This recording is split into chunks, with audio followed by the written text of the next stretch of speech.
நண்பர்களுக்கு வணக்கம். திரு அண்ணாமலை அவர்கள் மிகுந்த மன வலிமையும் உறுதியும் கொண்டவர். எடுத்துக்கொண்ட காரியத்திலே முழு மூச்சாக மனத்தை செலுத்தி அதிலே உறுதியோடும் வலிமையோடும் நின்று அதற்கு முழுமையான ஒத்துழைப்பை தருவதற்காக தன்னுடைய உடலையும் தன்னுடைய கட்டுப்பாட்டிலே வைத்துக்கொண்டு சிறப்பாக பணியாற்றக்கூடியவர், சிறப்பாக பணியாற்றி இருப்பவர். ஆனால் ஒரு விஷயத்தை இங்கே புரிந்து கொள்ள வேண்டும். மன உறுதி என்று சொல்லும் பொழுது அது வெறும் பிடிவாதம் அல்ல. அப்படியும் சிலர் இருக்கின்றார்கள். அதை மன உறுதி என்று பொதுவாக நாம் புரிந்து கொள்வோம். ஆனால் அது உண்மைதானா என்பதை பற்றி யோசிக்க வேண்டியிருக்கின்றது. இதற்கு ஒரு நல்ல உதாரணம் எடப்பாடியார் அவர்கள் ஒவ்வொருவரையாக கட்சியிலிருந்து வெளியேற்றிக் கொண்டிருக்கின்றார். அது சரி, அது ஒரு பக்கம் இருக்கட்டும். இப்பொழுது அண்ணாமலையின் விஷயத்துக்கு வருவோம். எதையாவது மனத்தில் நினைத்து கொண்டு அதிலேயே பிடிவாதமாக இருக்கின்ற மன உறுதி அல்ல இவருடையது. மனத்திலே தீர்மானிப்பதற்கு முன்பு அதை பற்றி நன்கு அலசி ஆராய்ந்து அதன் பிறகு ஒரு முடிவுக்கு வரக்கூடியவர். அதற்கு தேவையான புத்தி கூர்மையும் எண்ணங்களின் ஆழமும் கொண்டவர். இது மிக மிக முக்கியம். இல்லையென்றால் மன உறுதி என்பது வெறும் பிடிவாதமாக ஆகிவிடும். இவற்றிற்கெல்லாம் ஏற்றாற்போல உடலையும் நன்கு தயார்படுத்தி அசுரத்தனமாக உழைக்கக்கூடியவர். அப்படி உழைத்து பாஜகவின் இடத்தை தமிழ்நாட்டிலே ஒரு நல்ல நிலைமைக்கு கொண்டு வந்தவர். இவை எல்லாமே நாம் அறிந்ததுதான். இப்பொழுது தன்னுடைய உடல் வலிமையையும் நன்றாக நிரூபித்திருக்கின்றார் அண்ணாமலை. கோவாவிலே நடந்த அயர்ன் மேன், இரும்பு மனிதர் என்கின்ற சோதனையை அவர் நிறைவேற்றியிருக்கின்றார். நல்ல முறையிலே நிறைவேற்றியிருக்கின்றார். இப்படிப்பட்ட சோதனையை என்டியூரன்ஸ் டெஸ்ட் என்பார்கள். அதாவது கடினமான உடலினால் செய்யப்படுகின்ற உழைப்பை தாங்குகின்ற உடல் வலிமை, அதை பரிசோதித்து பார்ப்பதற்கான ஒரு சோதனை இது. இந்த சோதனையிலே, டெஸ்டிலே பங்கு பெறுகின்றவர்கள் முக்கியமான 3 விஷயங்களை நிறைவேற்ற வேண்டும். அதுவும் குறிப்பிட்ட நேரத்துக்குள்ளாக நிறைவேற்ற வேண்டும். 1, 1900 மீட்டர் நீச்சல். 1900 மீட்டர், அதாவது 1.9 கிலோமீட்டர் நீந்த வேண்டும். 2, 90 கிலோமீட்டர் சைக்கிளிங், மிதி வண்டியிலே 90 கிலோமீட்டர் செல்ல வேண்டும், அதை நிறைவு செய்ய வேண்டும். 3, 21.1 கிலோமீட்டர் ஓட வேண்டும், மாரத்தான் ஓட வேண்டும். இந்த போட்டியிலே இப்படி 3 அம்சங்கள் இருப்பதால் இந்த போட்டி ஒரு ட்ரையத்லான் போட்டி என்று கருதப்படுகின்றது. அந்த பெயரிலே அழைக்கப்படுகின்றது. இந்த போட்டியிலே, அயர்ன் மேன் இரும்பு மனிதர் போட்டியிலே, இந்த 3 அம்சங்களையும் 8.5 மணி நேரத்திலே, 8.5 மணி நேரத்திலே முடிக்க வேண்டும். அப்படி வெற்றிகரமாக முடிப்பவர் அயர்ன் மேனாக, இரும்பு மனிதராக கருதப்படுவார். கடினமான சவால் இது. எனவே இதை வெற்றிகரமாக முடிப்பவரை இரும்பு மனிதர் என்று கூறுவதிலே எந்த தவறும் இல்லை. இந்த சோதனையை வெற்றிகரமாக முடித்து இதிலே வெற்றி பெற்று தான் ஒரு இரும்பு மனிதன் என்று காட்டியிருக்கின்றார் அண்ணாமலை. இந்த போட்டியை, இந்த அம்சங்களை 8.5 மணி நேரத்திற்குள்ளே முடிக்க வேண்டும். அண்ணாமலை அவர்கள் எடுத்துக்கொண்ட நேரம் 8 மணி 13 நிமிடம் மற்றும் 55 வினாடிகள். 8:13:55. இந்த சோதனையிலே அண்ணாமலை அவர்கள் முதல் முறையாக கலந்து கொண்டிருக்கின்றார் என்பது மிகவும் குறிப்பிடத்தக்க ஒன்று. அந்த கோணத்திலே இருந்து பார்க்கும்பொழுது இவருடைய இந்த சாதனை இன்னும் பெருமை பெறுகின்றது. தான் புத்தி கூர்மையும் புத்தி ஆழம் மட்டுமே கொண்ட ஒரு அறிவுஜீவி, இன்டெலெக்சுவல் மட்டும் அல்ல, சிறந்த மன உறுதியும் மன வலிமையும் கொண்டவர் மட்டும் அல்ல, இவை எல்லாவற்றுக்கும் தேவையான உடல் வலிமையும் உறுதியும் கொண்டவர் என்பதை நம் எல்லோருக்கும் எடுத்து காட்டியிருக்கின்றார் அண்ணாமலை. இந்த சாதனையை வெற்றிகரமாக முடித்தவர்களிலே குறிப்பிடத்தகுந்த இன்னொருவர் பிஜேபியை சேர்ந்த தேஜஸ்வி சூர்யா என்பவர். வருங்கால இந்தியாவுக்கு ஒரு நம்பிக்கை நட்சத்திரம் அண்ணாமலை என்றால், இன்னொரு நம்பிக்கை நட்சத்திரம் தேஜஸ்வி சூர்யா அவர்கள். அவரை பற்றி நீங்கள் கேள்விப்பட்டிருப்பீர்கள். உங்களில் பலர் அவரை பற்றி அறிந்திருப்பீர்கள். அவரும், தேஜஸ்வி சூர்யா அவர்களும் இந்த சாதனையை நன்கு நிகழ்த்தி காட்டியிருக்கின்றார். எனவே அவரும் ஓர் இரும்பு மனிதர். பாரதிய ஜனதா கட்சி இவர்கள் இருவரிலுமே மிக்க மகிழ்ச்சியை அடைந்திருக்கின்றது. நமது பிரதமர் திரு நரேந்திர மோடி அவர்கள் இந்த இருவரையுமே பாராட்டியிருக்கின்றார்.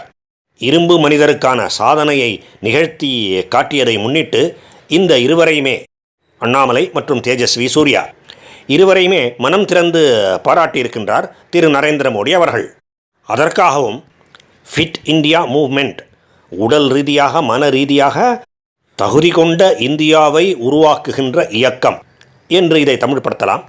அதற்கான முன்னெடுப்புகளை எடுத்ததற்கும் இந்த 2 காரணங்களுக்காகவும் பிரதமர் திரு நரேந்திர மோடி அவர்களுக்கு அண்ணாமலை அவர்கள் நன்றி தெரிவித்திருக்கின்றார். ஒழுங்கோடு தொடர்ந்து முயற்சி செய்தால் நடக்க முடியாதது, நம்மால் முடியாதது என்று நாம் நினைப்பதை கூட நம்மால் செய்ய முடியும் என்பதை இது எனக்கு நிரூபித்திருக்கின்றது என்றும் அண்ணாமலை கூறியிருக்கின்றார். அறிவும் மனமும் மிக்க வலிமை கொண்டு இருந்தால் மட்டும் போதாது, உடலும் அதற்கு ஏற்றாற்போல் மிக உறுதியாகவும் வலிமையோடும் விளங்க வேண்டும் என்று அடிக்கடி கூறியிருக்கின்றார் சுவாமி விவேகானந்தர்.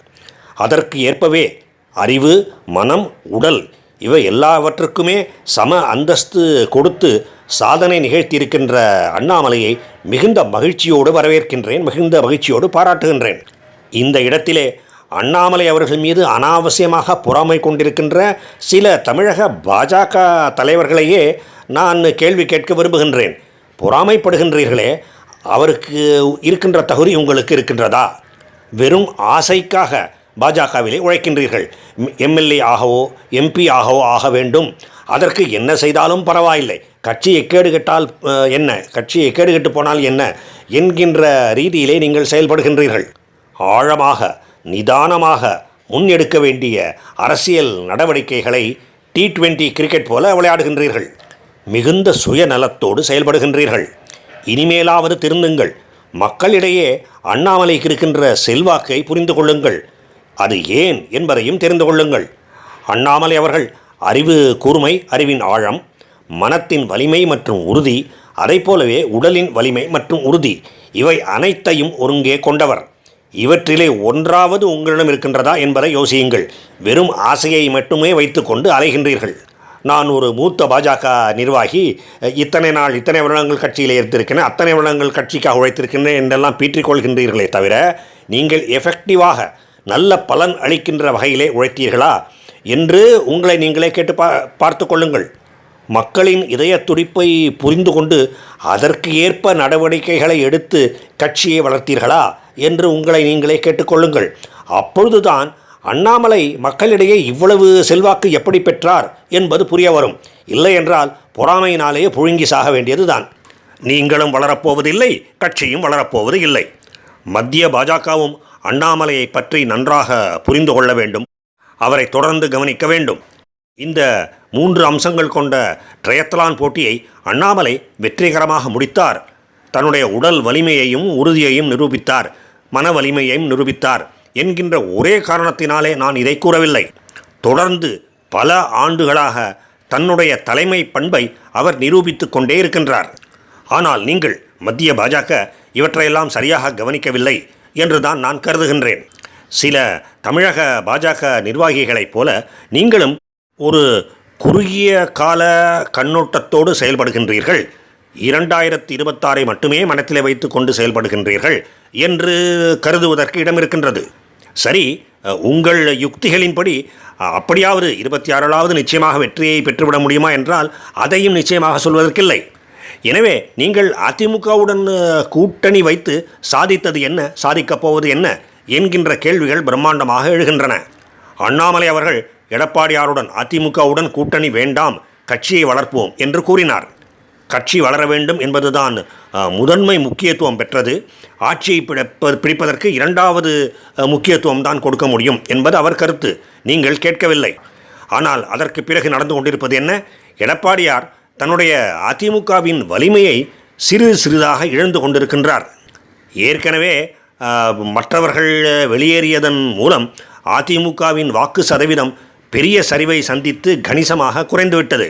இப்பொழுது செங்கோட்டையன் வெளியேறிய பிறகு அதிமுகவின் வாக்கு சதவீதம் சுமார் 16 விழுக்காடு தான் இருக்கும் என்று கருதுகின்றேன். இது தோராயமான கணக்குத்தான், முன்னே பின்னே இருக்கலாம், அதை நான் மறுக்கவில்லை. ஆனாலும் எந்த திசையிலே அதிமுக சென்று கொண்டிருக்கின்றது என்பதை இது தெளிவாக காட்டுகின்றது. எனவே இனிமேலாவது விழித்து கொள்ளுங்கள். அண்ணாமலையின் கருத்துக்கு, அவருடைய எண்ணங்களுக்கு தகுந்த முக்கியத்துவத்தை கொடுங்கள். அதன் மூலம் மட்டுமே தான் தமிழகத்திலே பாஜக மேன்மேலும் வளர்ந்து ஒரு நல்ல இடத்தை பிடிக்க முடியும், என்ற ஒரு நாள் ஆட்சியையும் பிடிக்க முடியும். சொல்லப்போனால் தனிப்பட்ட முறையிலே தவேகாவும் விஜய் அவர்களின் தமிழக வெற்றி கழகமும் அதிமுகவும் இணைந்து தமிழகத்திலே 2026 ஆட்சியை பிடித்து அதிலே ஆட்சிக்கட்டிலே அமர்ந்தார். அதிலே எந்த தவறும் இல்லை, அது ஓகே. பாஜக ஒரு சிறந்த எதிர்க்கட்சியாக செயல்படலாம். அப்படி செய்வதன் மூலமும் திமுகவை விரட்டிவிட முடியும் என்பதை புரிந்து கொள்ளுங்கள். இப்படியெல்லாம் செய்வதற்கு அண்ணாமலை அவர்கள் தமிழகத்திலே பாஜக தலைவராகத்தான் இருக்க வேண்டும் என்பது கூட இல்லை. பாஜக தலைவராக நயினார் நாகேந்திரன் அவர்களே இருந்துவிட்டு போகட்டும். ஆனால் அண்ணாமலை அவர்களுக்கு மிக மிக முக்கியமான ஒரு பொறுப்பு வழங்கப்பட வேண்டும். மேலும் அவர் என்ன கூறுகின்றாரோ அதற்கு செவி சாய்க்க வேண்டும். மிகுந்த முக்கியத்துவத்தை அதற்கு கொடுக்க வேண்டும். அதுதான் பாஜகவுக்கும் தமிழ்நாட்டுக்கும் எல்லோருக்கும் நல்லது. வாழ்க பாரதம். ஜெய் ஹிந்த்.